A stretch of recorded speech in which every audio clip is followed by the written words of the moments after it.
This is going to be a tutorial and breakdown of a down dog. Hi there, welcome and come on in. This is in part of our practice that we just completed, our 20-minute practice, and this is a breakdown of this position. This is a little bit different than most people teach it, and the reason why I teach it like this is to develop additional support in the shoulder joint to prevent injury and to keep the shoulder joint nice and strong, to keep the posture and body alignment well aligned, injury free, and even stronger than in the classical down dog that you usually see. So I want to go over this down dog. And so I'm going to get onto my hands and knees, and you can do this with me. But I want to show you this at first. So if you take your shoulders and kind of, they might even naturally want to kind of squeeze up toward the neck. And so you can do that, but you get all of this strain and stress here.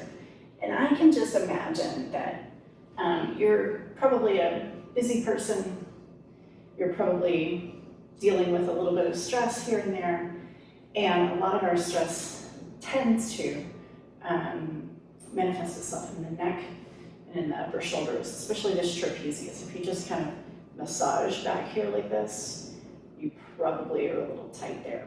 So what we want to do is we want to not put additional stress in that area. We want to lengthen that area out so it actually releases some of the stress in those tissues. So what we're going to do first is we're going to take the shoulder blades and talk about sliding the blades down towards the waist. And I'm going to show you from the side towards the waist. I'm going to do that a few times and feel what happens there. What happens there. Yes. All right, now that might feel automatically better. Now if you take your shoulders and you keep them where they're at right now, and then lift your hips up into a down dog. You can have your knees as bent as you like. Your heels don't have to touch the floor. In fact, some of you might want to do that anyway because you want to feel there's a little curve in your low back, and you want to maybe reiterate that curve, especially if you have any back pain. Now what you want to do from here, keeping the shoulder in that same alignment, go ahead and bring your knees down. I want you to, I'm going to face the front again. There. Rotate the crease of your elbows forward. We're going to do that a few times and just feel that rotation. So this is external rotation of the shoulder, especially if the shoulder blades are sliding down and then that elbow crease comes forward, you're going to get external rotation of the shoulder. And the reason why we want external rotation, I'm going to show you what a down dog looks like. Right side up with your arms squeezing towards your neck.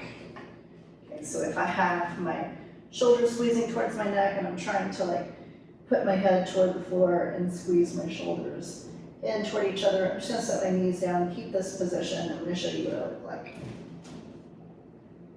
Scared. And tense. It feels intense there. But if I'm got my shoulder blades down, my shoulders open, and I'm here, now all of a sudden, I'm going to show this position in here, I look confident, strong, wide shoulders. Yes. So when you see it like that, it makes a difference, right? It's true. All right, now let's come back in here. Shoulders wide, blades sliding down. And notice how if I'm trying to get my heels down, there might be some kind of hunching in the back or repositioning of the shoulder. So instead of trying your hardest to get your heels down, and maybe that is actually something you want to work towards. There's a better way to work towards it, and I'll make a video on that soon. But I want you to bend your knees and then kind of push back so that your weight's shifted toward the heels.